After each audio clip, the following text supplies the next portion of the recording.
these are my Romeos. At need na siya linisin. Kasi ang dami na, kita nyo guys, ang dami niya ng ano, ang dami niyang weeds. Ayan.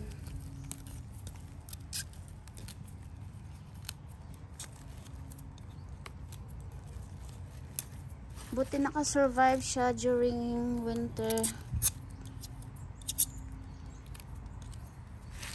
Na-adapt niya na yung winter. Kasi ang dami nila before. Tapos ilan na lang ang natira. Kasi minsan akala mo okay lang sila. Yun pala nalanta na. At least may naiwan pa sa akin. Ayan. Malinis na. Lagay muna natin dyan. Tsaka sa oh! Sorry. Oh, diyan ka muna. Ito naman si banana.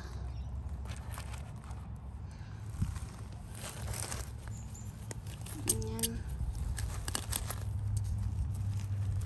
Oops.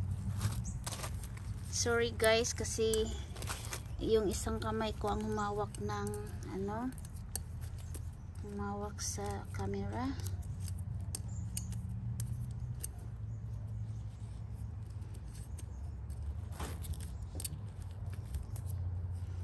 Ayan.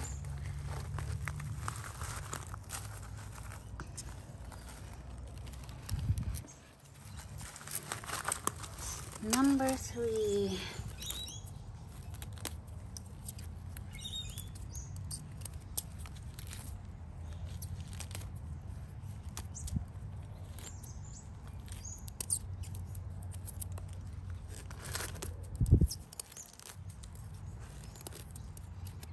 Sana nga magka-baby na sila para makapropagate ako.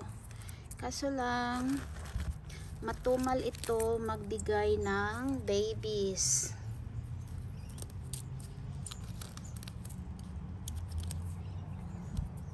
Hindi kagaya ng ibang succulents na daming mga anak. Kagaya nito ni Amestro. Ito si Amestro, oh, ang daming babies. Pero ito si Romeo, ito walang ano, malinis siya.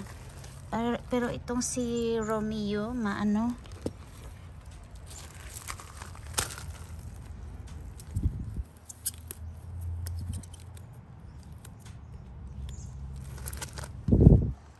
Hindi siya pala anak.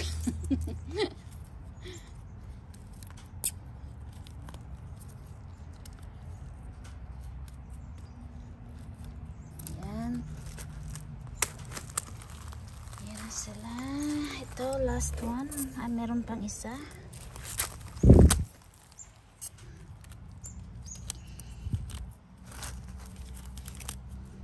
So, since spring na, need ko sila i-rearrange na naman.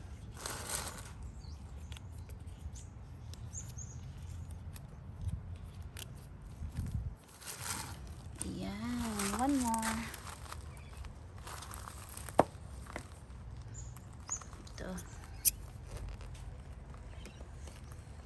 Oops, sorry.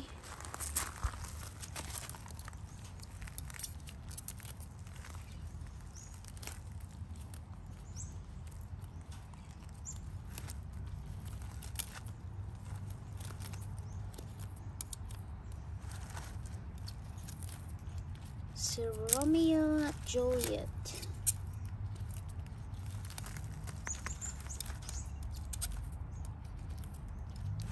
Sa mga mahilig na mag-collect ng succulents, meron ba kayong ganito?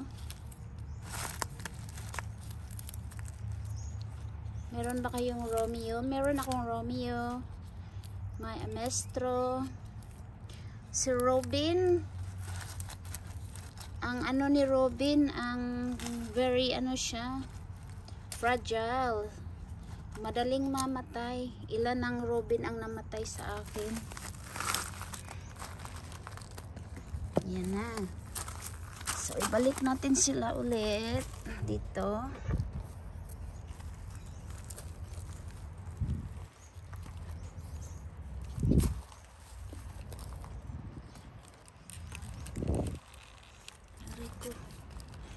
Sorry, ayoko masira yung ano nila, yung need ko sila ilipat kasi malalaki na sila, nag-aagawan na ng space.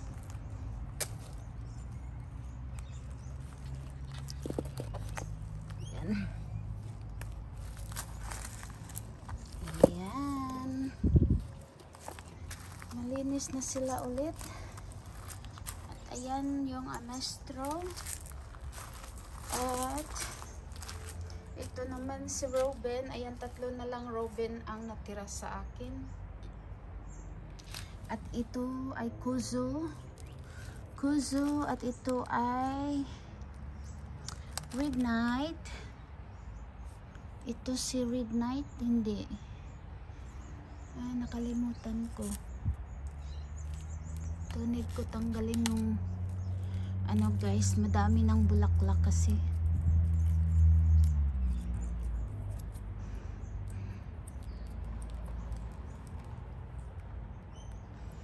Ayan, oh. Sana mag-roots siya. Guys, need na linisin yung mga pots kasi ang dami na ng mga damo. Ayan.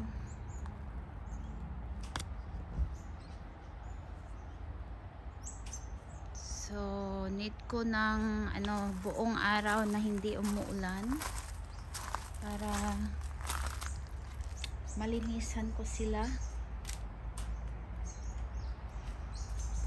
Dito namang part na ito ay yung mga variegated ko na succulent collection.